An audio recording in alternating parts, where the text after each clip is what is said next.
Our end objective is using drones to plant tree seeds. We are paid per acre to plant tree seeds, spray to protect them, and then monitor their growth. This is a big drone. We call it Big Boy.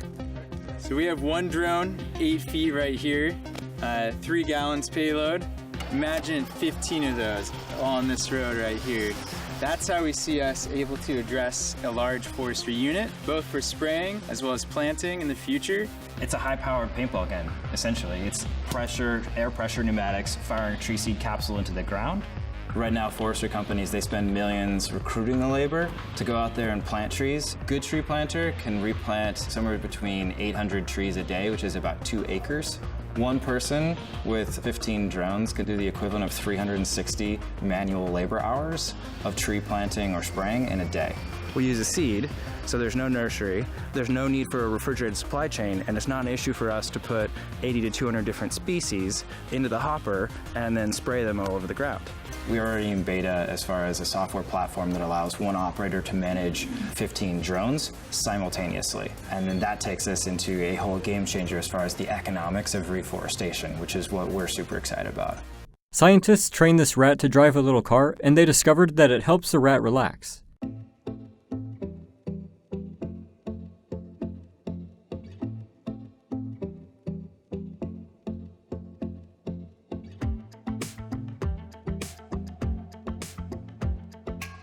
These are known as ghost apples. They're created when freezing rain coats rotting apples, and when the mushy rotten apple falls out, it leaves a shell of ice.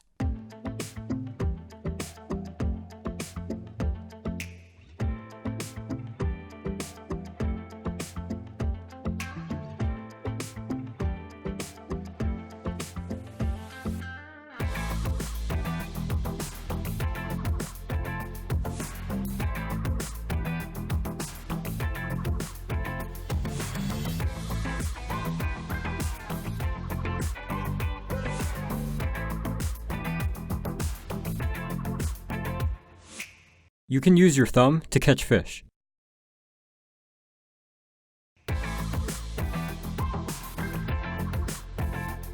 This is a skateboard for people with cerebral palsy.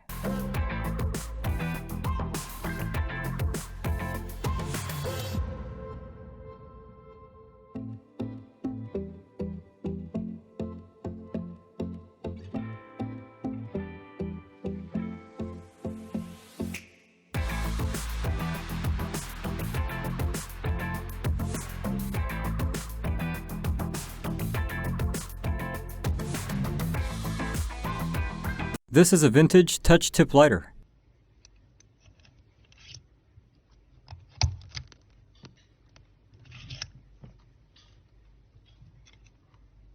This is called the Mould Effect.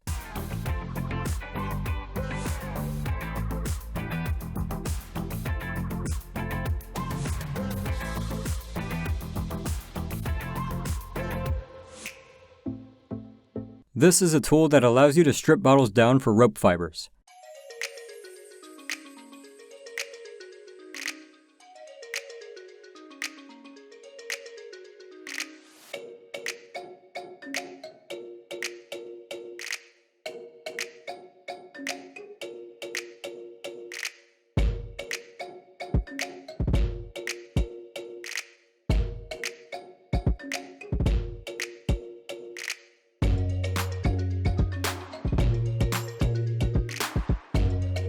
This is how epoxy art is made.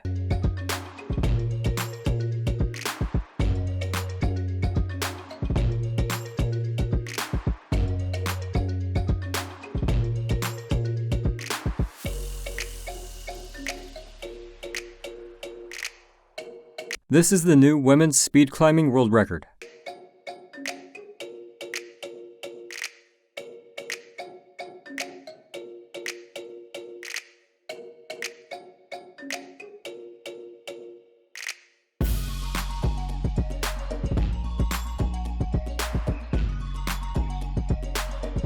This is the clearest image of Saturn ever taken. Hey guys, happy Friday, it's Mikey Chan. Have you ever heard of the Cave of Crystals? It's a cave located 2,625 feet within Mexico's Naka mine, and it holds some of the largest crystals in the world. The beautiful gypsum crystals that lie within the cave are enormous, spanning up to 39 feet and weighing up to 61 tons. The tantalizing promise of quantum computers is that they can do certain tasks exponentially faster than classical machines. And the quantum supremacy experiment is proof that this is indeed the case. Bit stores information as a 0 or 1, and a quantum bit can be both 0 and 1 at the same time.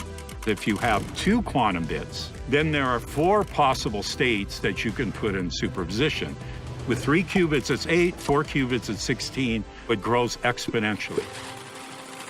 To actually demonstrate quantum supremacy, we have these 3 steps. First, pick a circuit. Second, run it on the quantum computer. Third, simulate what the quantum computer is doing on a classical computer. We gradually increase the complexity of that circuit.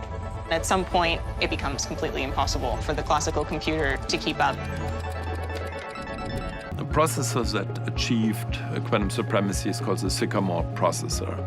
And it's parallel processing 2 to the 53 states, which is 10 million billion. And thus that enormous amount of parallel processing is what gives it the power.